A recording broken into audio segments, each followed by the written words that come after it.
Good morning everyone. तो बहुत दिनों से लोगों का डिमांड था कि गुरुजी सांख्यिकी में छोटे छोटे क्वेश्चन आते हैं और एग्जाम में छूट जाता है। गुरुजी बड़ा कृपा होगा अगर इसको याद करवा देंगे। तो इसमें कुछ टर्म कन्फ्यूजन वाला होता है, तो सब कुछ मैंने लिख कर लाया है और इसके बाद समझाऊंगा भी। और इसके बाद एग्जाम में जितना भी क्वेश्चन पूछा गया है, पूछे गए क्वेश्चन का मैंने कलेक्शन लेके आया है, एक बार मैं आपको बता दूंगा और फिर उसके बाद खट खट खट खट आंसर आ जाएगा। अब बोलेंगे जी सर, तो शुरू करते हैं। बहुत सारा क्वेश्चन आप देखेंगे, बहुत सारा क्वेश्चन करने वाले हैं, लेकिन हम लोग देख लेते हैं क्या क्या होता है ना, सांख्यिकी में होता क्या क्या है। तो सबसे पहला जो टर्म है वो औसत होता है, और औसत सब लोग जानता है, ढेला फेंकने वाला भी जानता है कि औसत कैसे निकालना है ना, जिसको माध्य बोलते हैं सांख्यिकी की भाषा में। दूसरा है माध्यिका, फिर उसके बाद बहुलक है, परास है, मध्यमान है, विचरण है ना, या जिसको परिसरण बोलते हैं, इंग्लिश में वेरिएंस बोलते हैं, मानक विचलन स्टैंडर्ड डेविएशन। इसके बारे में समझते हैं। माध्य निकालने का तरीका सब लोग को पता है या नहीं पता है, तो होना चाहिए कि जितना भी डेटा दिया गया है, अगर किसी ग्रुप में जितना भी डेटा दिया गया है ना, उस डेटा को जोड़ना है और जोड़कर है ना जितना संख्या से डिवाइड करना है। तो ये पहला बात में हमें नहीं लगता किसी को कोई कंफ्यूजन होगा, तो इसलिए हमने लिख दिया पदों का योग बटा संख्या, पदों की संख्या। जो औसत में पढ़ते हैं वही यहाँ माध्य है, इसमें कोई कंफ्यूजन वाली बात नहीं है।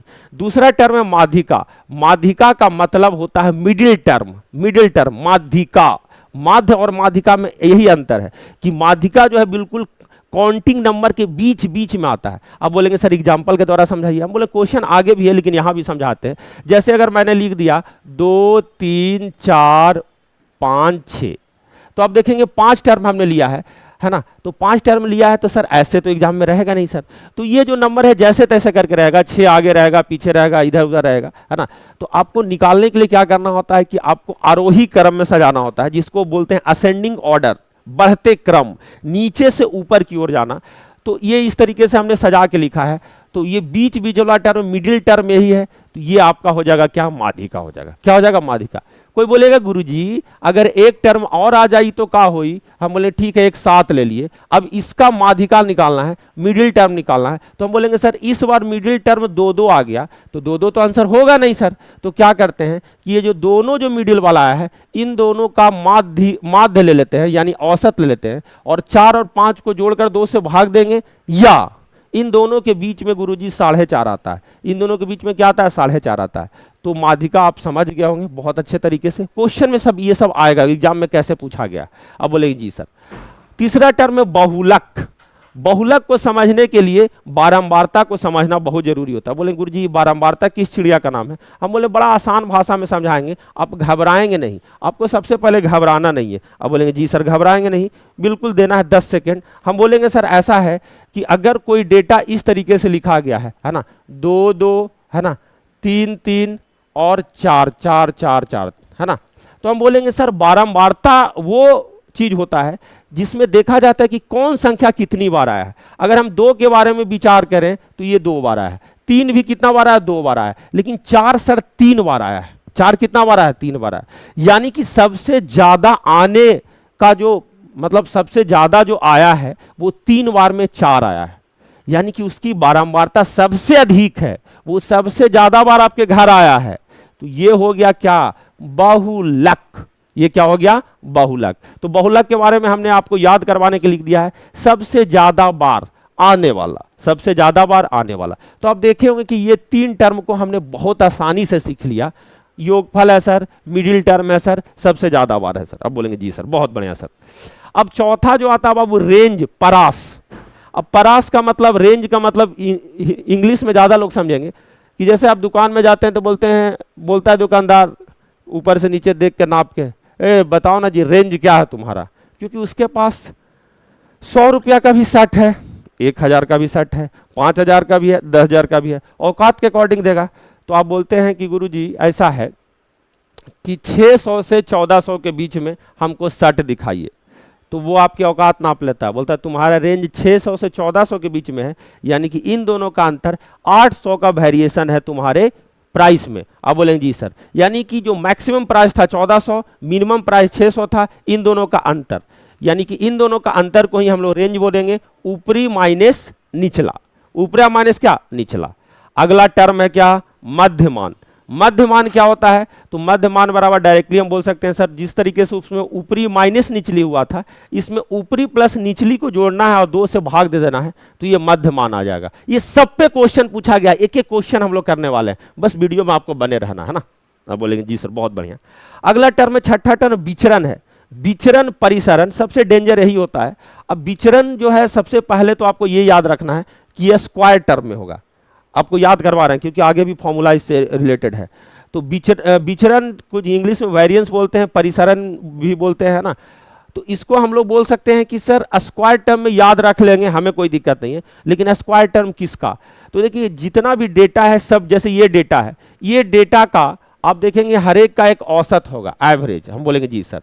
तो एवरेज में से अगर हर एक टर्म को घटाया जाए, एवरेज में से हर एक टर्म को घटाया जाए, एवरेज में से हर एक टर्म को, इंडिविजुअल हर एक टर्म को घटाया जाए और उसका स्क्वायर किया जाए, क्योंकि स्क्वायर टर्म याद करने के लिए आपको हम बोले थे। तो a माइनस मान लो पहला x1 है, इसका स्क्वायर कर देंगे, a माइनस x2 का स्क्वायर कर देंगे, a माइनस x3 का स्क्वायर कर देंगे और सबको जोड़ देंगे, और जितना भी टर्म है ऊपर, जैसे ऊपर में टर्म कितना है 3, 2, 5 और 2, 7, 7 टर्म है तो 7 से डिवाइड होगा, यानी कि हमने फॉर्मूला में n से डिवाइड किया है। तो ये हमारा हो गया 6 फॉर्मूला हो गया, या 6 कंसेप्ट हमने सीख लिया। सातवां है मानक विचलन। अब मानक विचलन के बारे में फॉर्मूला डायरेक्टली है, जिसको इंग्लिश में हमने लिख रहा है एचडी, स्टैंडर्ड डेविएशन बराबर रूट ओवर वेरिएंस। अब देखो ऐसा है कि यह स्क्वायर टर्म में था, हमें इसको स्क्वायर टर्म हटाना है, तो भाई साहब वेरिएंस का तो वर्गमूल ना निकालोगे। अब बोलेंगे जी सर, ऐसे बात को याद रखा जा सकता है सर, कंफ्यूजन ना हो एग्जाम में, इसलिए बड़ा अच्छा ट्रिक आपने बताया सर। हम बोले हाँ, ये स्क्वायर टर्म जैसे ही दिखेगा इसका वर्गमूल निकालेंगे तो हमें स्टैंडर्ड डेविएशन का फॉर्मूला निकल जाएगा, जिसको बोलते हैं मानक विचलन। क्या बोलते हैं? मानक विचलन। अब बोलेंगे जी सर, अच्छा सर जब स्टैंडर्ड डेविएशन का हम लोग स्क्वायर कर देंगे, यानी दोनों तरफ स्क्वायर वर्ग करेंगे, तो एच डी का स्क्वायर बराबर वेरिएंस आ जाएगा सर, ये रूट से निकल जाएगा। अब बोलेंगे जी सर, एक और छोटा सा टर्म है बाबू, जिसको बोला जाता है विचरण गुणांक। तो विचरण गुणांक को आप याद रखेंगे कि ये हमेशा परसेंटेज में मापा जाता है। किस में मापा जाता है? परसेंटेज में, है ना। कितना विचलन हुआ है किसी भी डेटा का, हम बोले जी सर। तो विचरण गुणांक निकालने के लिए जो भी मानक विचलन आपने निकाला था, एसडी स्टैंडर्ड डेविएशन जो आपने निकाला था, है ना, स्टैंडर्ड डेविएशन को मीन या औसत से, मीन या औसत यानी कि एवरेज या माध्य से डिवाइड करके और 100 से गुना कर दें तो प्रतिशत निकल जाएगा, है ना। अब बोलेगी जी सर, सभी टर्मों को हमने बहुत बेहतरीन तरीके से समझ लिया सर। अब आ जाते हैं सर क्वेश्चन पे। क्वेश्चन सबसे पहला क्वेश्चन अगर देखा जाए तो लिखा गया 9, 8, 3, 5, 1, 9, 8, 2, 9 की माध्यिका, बहुलक तथा माध्य ज्ञात कीजिए। ये देखो भाई साहब, एनटीपीसी 2016 की बात है, ये उन दोनों की बात है जिन दिनों में बहुत कुछ होता था। उसी समय पूछ दिया, तीनों पूछ दिया एक ही क्वेश्चन में। तो तीनों अगर एक ही क्वेश्चन में पूछ दिया बाबू, तो बहुलक निकालना तो बड़ा आसान है ना, क्योंकि देख लेंगे सबसे ज़्यादा बार कौन आया, क्या उससे आंसर डिसाइड हो पाएगा? नहीं। और ये बाबू अगर आप ध्यान से देखें तो अगर ऑर्डर देखें तो माध्यिका, बहुलक और माध्य निकालना है, तो ऑर्डर वाइज भी आप ऑप्शन चेक कर सकते हैं। लेकिन स्टैंडर्ड तरीका क्या है कि सबसे पहले सर अगर तीनों निकालना है तो सबसे पहले हम लोग सर छोटा वाला लिखेंगे, एक। क्या लिखेंगे सर? एक। अब बोलेंगे जी सर, एक हो गया। एक के बाद क्या है? हम बोलेंगे सर एक के बाद 2 है सर। एक के बाद क्या है सर? 2 है। बहुत बढ़िया, है ना, बढ़ते क्रम में लिख रहे हैं। 2 के बाद क्या है सर? 3 है सर, और 3 एक ही बार है सर, है ना। 3 के बाद बाबू क्या है? तो 3 के बाद सर 5 है, और 5 भी सर एक ही बार है सर, है ना। 5 भी कितनी बार है सर? 1 है। लेकिन 8 के बारे में विचार करें सर, तो 8 2 बार आया सर। कितने बार 8 आया सर? 2 बार आया, यानी कि सर 8 और 8 हो गया सर। फिर 9 के बारे में विचार करें तो 9 3 बार आया सर, 1 बार, 2 बार और 3 बार, है ना। तो हम लिख लेंगे सर इसको 3 बार। कितना बार लिख लेंगे? 3 बार। एक बार एग्जाम में हड़बड़ी होगा, इसके लिए आप चेक कर लेंगे। कैसे चेक करेंगे? हम बोलेंगे सर क्या ऊपर जो दिया गया डेटा था उतना डेटा नीचे है कि नहीं। तो बोलेंगे सर 3, 2, 5, 2, 7, 2, 9 डेटा है ऊपर, नीचे भी 9 डेटा होना चाहिए। 3, 3, 6, 3, 9। हम बोलेंगे जी सर। हम बोलेंगे सर बहुलक निकालना तो बड़ा आसान है, क्योंकि सबसे ज़्यादा बार 9 आया है, तो बहुलक 9 होगा। बहुलक का जो रैंकिंग था वो सेकेंड नंबर में था, तो 9, 9 बहुलक तो सर 2 ही में है सर, यानी कि आंसर यही दोनों होगा सर। ये दोनों ऑप्शन खत्म सर। अब बोलेंगे सर या माध्य माध्यिका में डिसाइड कर सकते हैं सर। अगर हमें माध्यिका निकालना हो तो माध्यिका के लिए बोले मिडिल टर्म। अगर 9 टर्म है बाबू टोटल, तो 4 टर्म इधर गया, है ना, 4 टर्म इधर गया बाबू, और 4 टर्म इधर गया। 4 टर्म इधर गया, बच गया बीच में कितना 8, तो 8 मिडिल टर्म है। तो आपको हमने बताया था कि जो माध्यिका होगा यही होगा, तो ये 8 हो गया, आप क्या क्या 8 हो गया क्या आपका माध्यिका। बहुलक कितना हो गया 9। अगर आप चाहें तो माध्य निकाल सकते हैं क्योंकि ये माध्य है ना, क्योंकि पहला हम लोग को माध्यिका मैच कर गया तो आंसर तो यही होने वाला है। अगर आप अपनी खुशी के लिए निकालना चाहते हैं तो निकाल सकते हैं, क्योंकि सर अगर आप देखें तो 3 ऑप्शन में 6 दिया है। अब जोड़ सकते हैं, हम बोलेंगे सर माध्य बराबर क्या बताया सर, पदों का योगफल। पदों का योगफल कितना 9 तिया 27, 8 दूनी 16, 27 16 43, 5 48, 48 3 51, 2 53, 1 54, 54/9 डेटा था टोटल, 54/9 हमारा आंसर कितना हो जाएगा 6 हो जाएगा सर। हम बोलेंगे जी सर 6 आंसर हो जाएगा सर, यानी कि कंफर्मेशन सर आंसर तो हमारा आ गया था। इस तरीके से एग्जाम में निकाल सकते हैं। आगे देखते हैं बाबू, आगे देखते हैं तो लिखा है यदि एक बंटन का मानक विचलन 9 है तो विचरण का मान बताएं। देखो विचरण स्क्वायर टर्म में होता है, आपको दिमाग में फॉर्मूला क्या आएगा, दिमाग में फॉर्मूला ये आएगा सर कि स्टैंडर्ड डेविएशन बराबर है ना, जिसको मानक विचलन बोल रहे थे, वेरिएंस का वर्गमूल, यही दिमाग में आपको आएगा। आप बोलेंगे जी सर। आपको हमने ये भी बताया कि स्टैंडर्ड डेविएशन का स्क्वायर करेंगे तभी वेरिएंस निकल पाएगा, विचरण निकल पाएगा। और क्वेश्चन में आपसे विचरण भी पूछा गया, तो मानक विचलन है कितना बाबू 9, तो 9 का स्क्वायर कर देंगे तो कितना हो जाएगा 81। हम बोलेंगे जी सर 81 होगा सर, 81 इस क्वेश्चन का क्या होगा सर आंसर होगा सर। अब बोलेंगे जी सर आगे बढ़ते चलिए सर, अब तो टिक मारना है सर। जनसंख्या का मानक विचलन 13 है, तो जनसंख्या का विचरण, विचरण के लिए स्क्वायर बताए थे आपको फॉर्मूला में, हम बोलेंगे जी सर। तो 13 का स्क्वायर 169 सर, 13 का स्क्वायर क्या सर 169। अब बोलेंगे जी सर बहुत बढ़िया सर।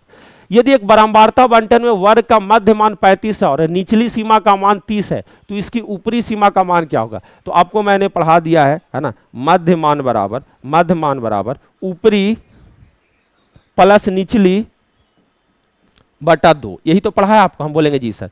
तो मध्य मान कितना है सर 35, तो 35 बराबर आपको निचली सीमा दे दिया 30, ऊपरी सीमा को x मान लेते हैं, प्लस 30 बटा 2, 35 दूनी का 70, 70 में से सर 30 चल गया सर, बराबर 100 हो गया सर। और 70 माइनस 30 बराबर आंसर कितना हो जाएगा सर 40। तो 40 इस क्वेश्चन का आंसर होगा सर। तो अब देख रहे होंगे जितना पढ़ाए हैं उतना एग्जाम में आ रहा है, लगातार आ रहा है। निम्नलिखित आंकड़ों का प्रसारण क्या है। प्रसारण सबसे डेंजर है, आपको हमने बताया था, और ये बताया था कि ये जो टर्म होता है बाबू स्क्वायर फॉर्म में होता है।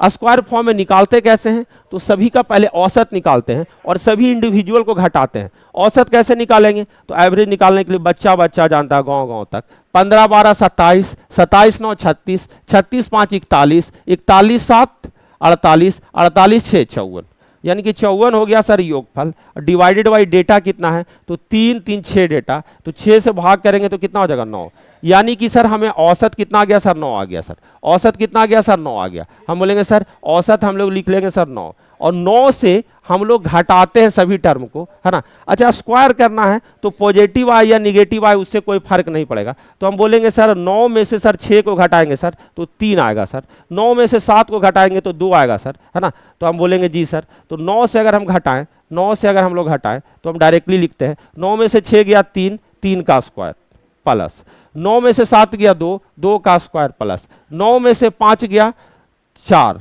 4 का स्क्वायर, 9 में से 9 गया 0, इसमें कोई विचलन नहीं हो रहा है ना। हाँ बोलेंगे जी सर।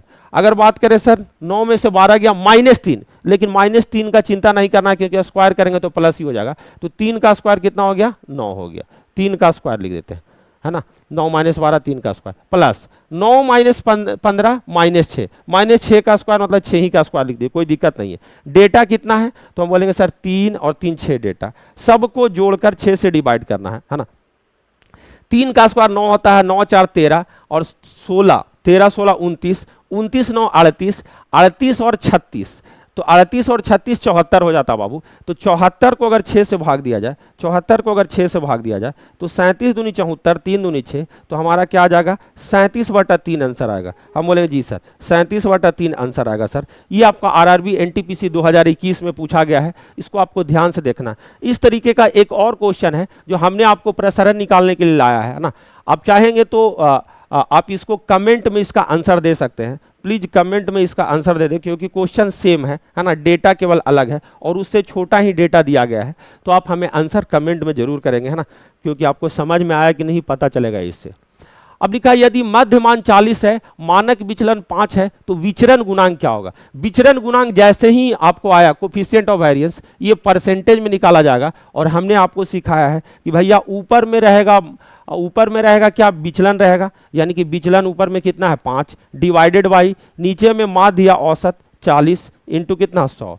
अब यहाँ से भी देख सकते हैं 8 पचे 40, 1/8 है। 1/8 का जो परसेंटेज होता है वो 12.5% होता है, और 12.5% इस क्वेश्चन का क्या होगा, आंसर होगा। अब बोलेंगे जी सर बात सही है सर, सारा चीज समझ में आ रहा है सर, सेम क्वेश्चन है बाबू, है ना, कि मानक विचलन 5 है, मध्यमान 25 है, तो इसका आंसर कमेंट में आप जरूर लिखेंगे, है ना, कमेंट में जरूर लिखेंगे। मैं सिखाकर मैं सोचा कि एक एक क्वेश्चन आपको दे दूं, जिससे आप कमेंट करके हमें बता दें कि सर समझ में आया कि नहीं, और याद करवाने की पूरी कोशिश की, है ना। तो ये था आज का हमारा स्टैटिक्स का टॉपिक। आपको वीडियो कैसा लगा आप कमेंट करके हमें बता सकते हैं, और फिर उसके बाद मैं नेक्स्ट और भी टॉपिक का वीडियो इसी तरीके से बनाता रहूँगा। थैंक यू सो मच, जय हिंद, जय भारत।